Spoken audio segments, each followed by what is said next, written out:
College থেকে ফেরার পথে আমি স্ট্রবেরির প্যাকেটটা নিয়ে এসেছি। মা তো দেখে প্রথমে বলে দিল যে এত ছোটো স্ট্রবেরি খুব টক হবে দেখবি।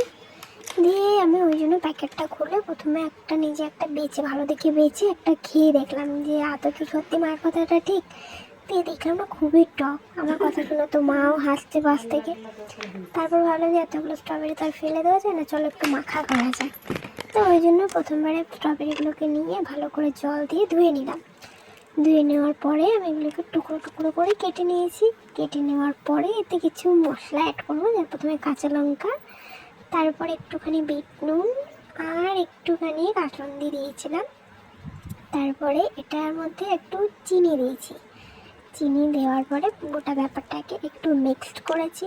মিক্সড হাত দিয়ে মিক্স করলে একটু অন্যরকম ব্যাপার হয়ে যেত, কিন্তু খেয়ে যা বুঝলাম আমি এটা যে একটা মিষ্টি স্ট্রবেরির থেকেও এই টক স্ট্রবেরিটা খেতে বেশি ভালো লেগেছে। এরপর যদি আমার আনা স্ট্রবেরি যদি কখনো টক হয় তো আমি তখন খুব ভালোভাবেই বলতে পারবো যে আমি মাখা করার জন্য এনেছি স্ট্রবেরিটা। তোমরাও একবার এই স্ট্রবেরি মাখাটা ট্রাই করো, তোমাদেরও খুব ভালো লাগবে।